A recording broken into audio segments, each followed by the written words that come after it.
What up, everybody? It's the Rottweiler Patriots. I'm Vegas. And I'm T-Bone. And we're coming at you with another video today where we're going to be doing our New England Patriots Week 14 recap of their game against the Pittsburgh Steelers. The New England Patriots win!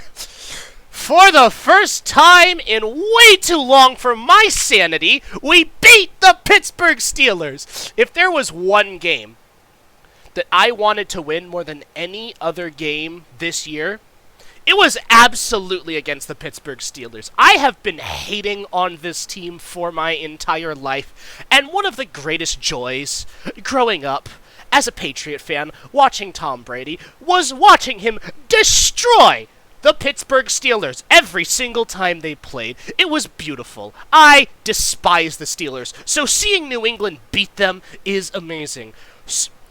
We beat the Jets. We beat the Bills. You know, that's cool. I like beating those teams. We could even beat the Chiefs next week, which that would be awesome. I would love that. But none of it would feel as good as knowing that we still always will be better than the Steelers, baby. That is just who we are. Screw you, Pittsburgh! Might have just ruined their playoff chances. Well, Pittsburgh kind of ruining their own with back-to-back losses to 2-10 teams in Arizona and New England. But I will not complain about the win. This was a beautiful display from New England, especially in the first half offensively. Bailey Zappi doing what needed to be done. Now, the first half and the second half offensively for New England are two very different stories. We'll get to the first half. Everything looked good. Bailey Zappi was throwing the ball really well. His pocket presence was really good. He was very mobile in the pocket. Like, if he felt pressure, he was good at escaping it. Only got sacked 2 times, and I want to give credit to especially Michael Onwenu here, but just in general, our offensive line. TJ Watt did not get a sack at all. And there have been very few games where that's been the case for him.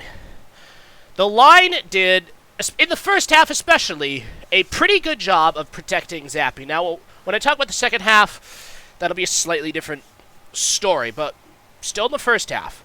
The offense got it done. 3 touchdowns. Bro, if we'd scored 1 touchdown per game over the last 3 weeks, we'd have 3 more wins. We got 3 touchdowns! I absolutely love that!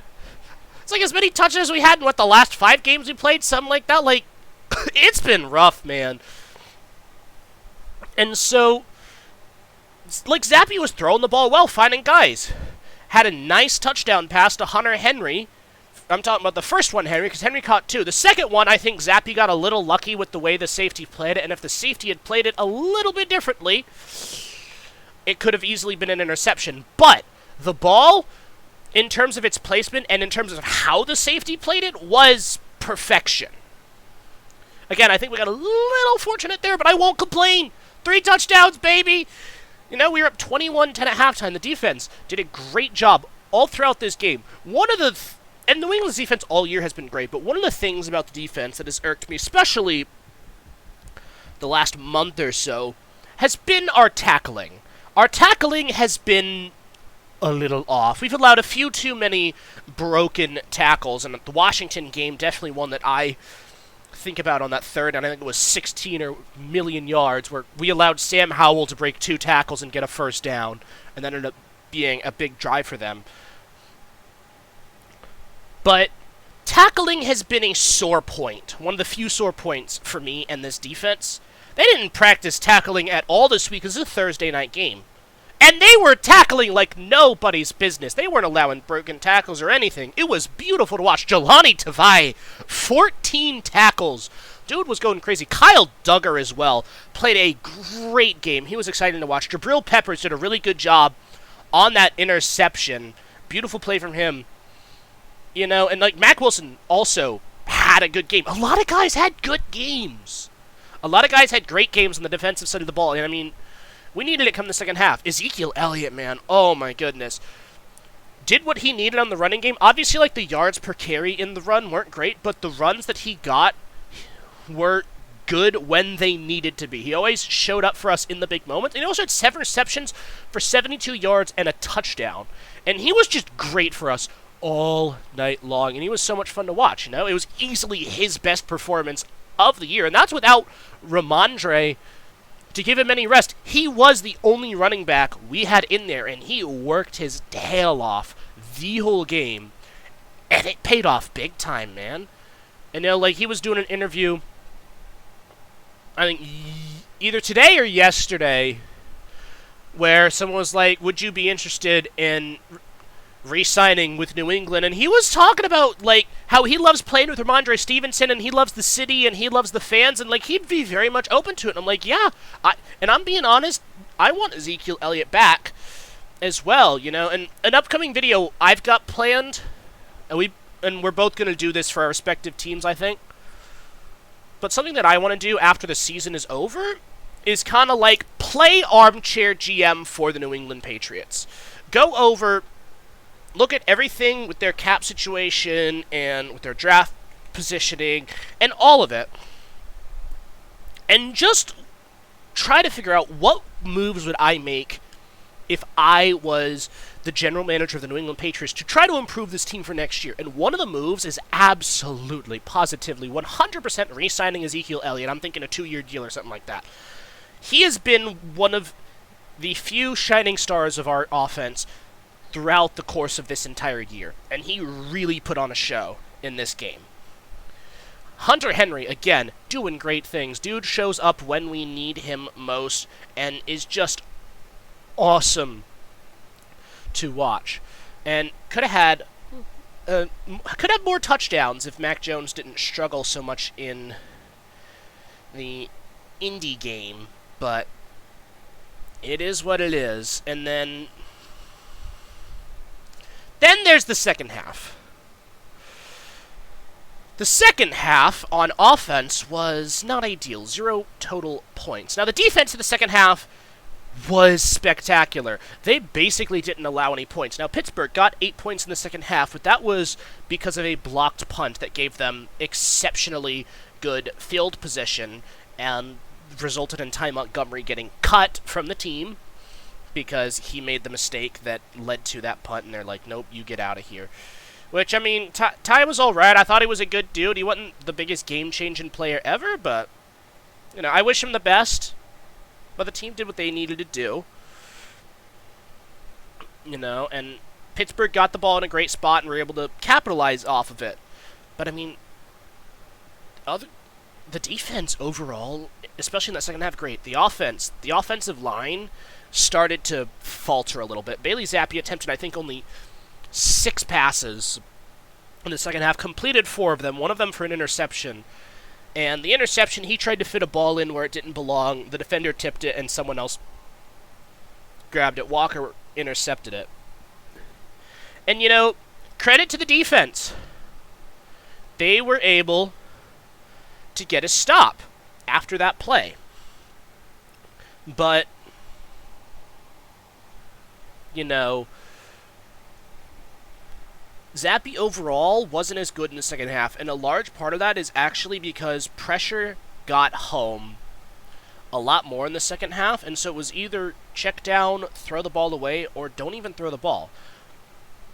Because after the pick from Zappi, and then he had another throw, his other incompletion, quite frankly, should have been intercepted. I think we got fortunate, because we beat the Steelers. We outplayed them, yeah, but we also got lucky when we needed to. We got lucky there with that dropped pick. Absolutely should have been a pick there. After that, it was like, ooh, okay, Zappi's starting to be a little shaky. So we're going to run the ball a lot. I mean, Zeke got 22 carries. So we just ran the ball most in the second half. Offense barely moved. And the offensive line was having a little bit of a tougher time preventing pressure. We talked about earlier, TJ Watt didn't get a sack, but Lord have mercy, did he cause a lot of trouble for us with the pressure he generated in the second half, and that defensive pressure was what allowed Pittsburgh to get themselves back into this game, and of course it culminated in a blocked punt, which is the definition of good pressure.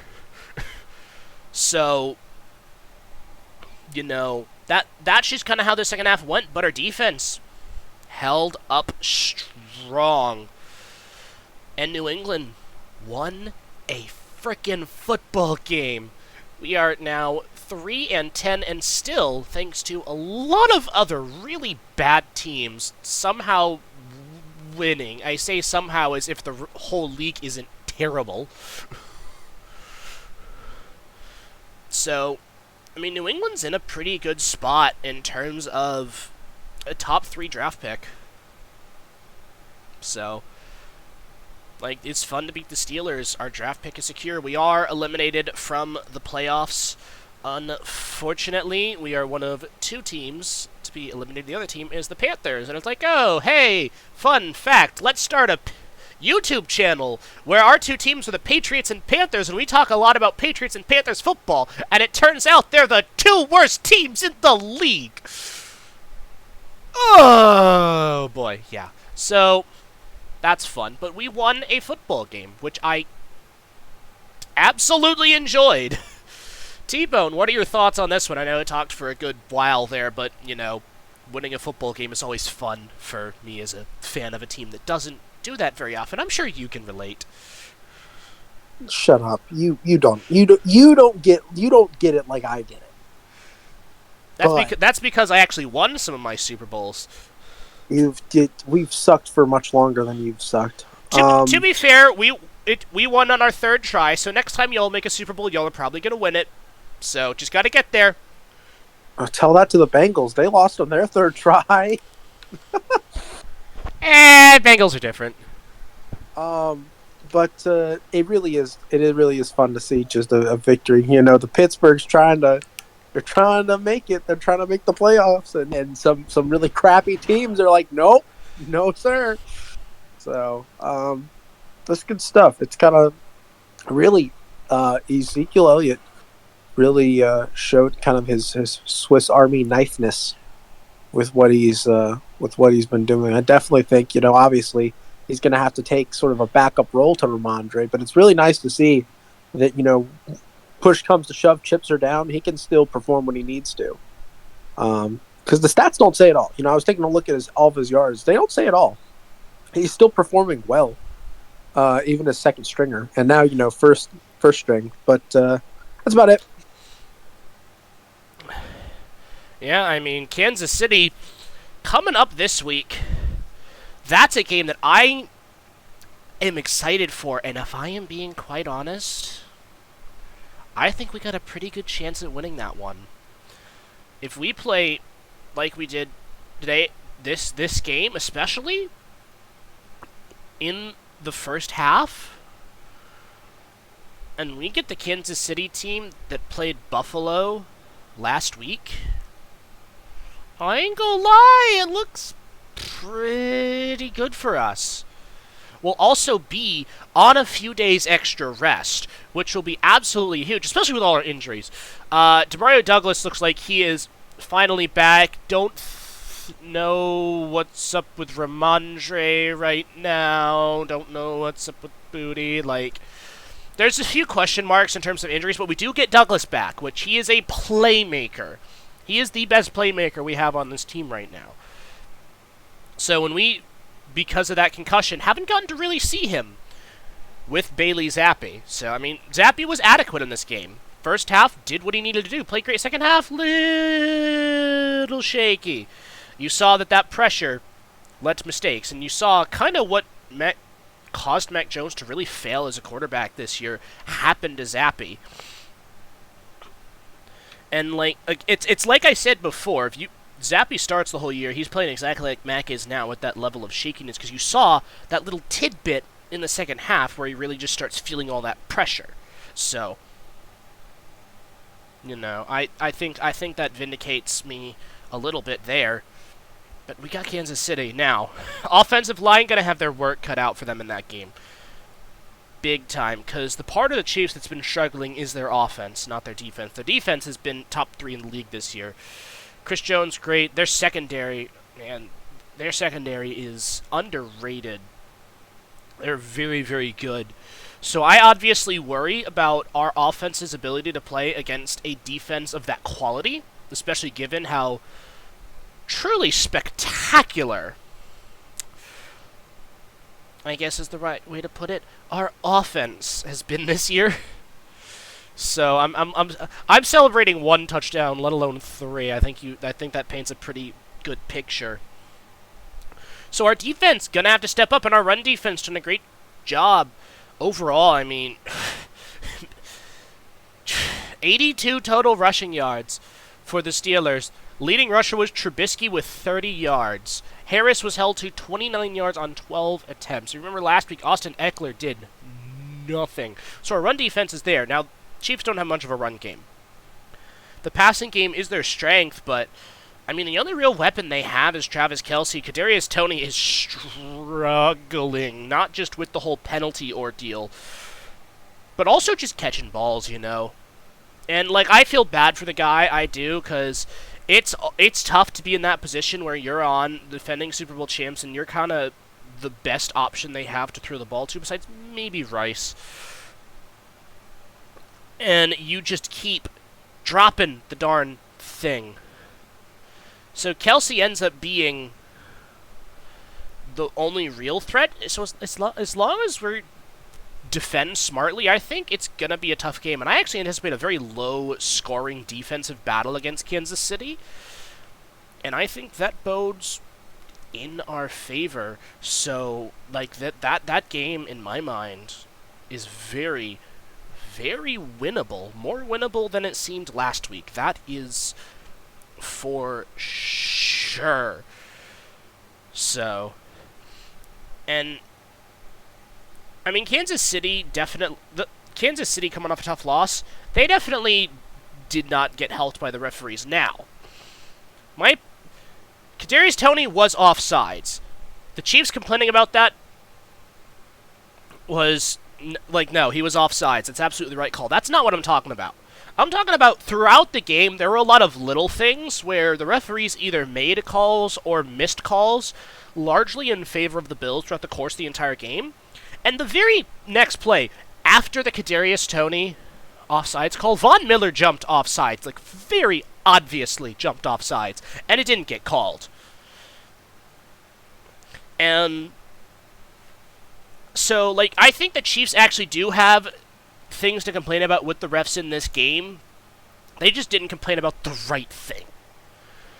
You know, and obviously it's like, oh yeah, the Chiefs get all the calls. I mean, they literally won a Super Bowl because we will toot that horn till kingdom come. But as fans of the game, at the end of the day, the end goal is for it to be fair for everybody. So even if we see a team that we all hate, who we know consistently gets all of the calls in favor of them from the referees, we see them get screwed by the refs. It's always fun to, like, cheer, ha-ha, this is how it feels, la-da-lee-lee-lee-la. But at the end of the day, the game is better for everybody if it's fair for everybody. So we don't want to see them get screwed. Although maybe, just maybe, the Swifties will cause a change or something. I don't know. The Swiftie memes have been hilarious about how anything happens involving the Chiefs, the Swifties might fix all the problems in the NFL. It'd be funny, but I don't think that's going to happen.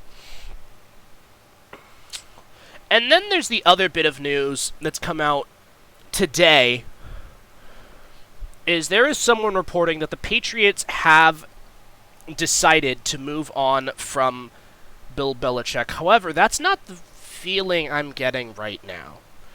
The official report is, the Patriots will move on from Bill Belichick after the season. That decision was made after the Colts loss in Germany, but it is possible that could change by the end of the season.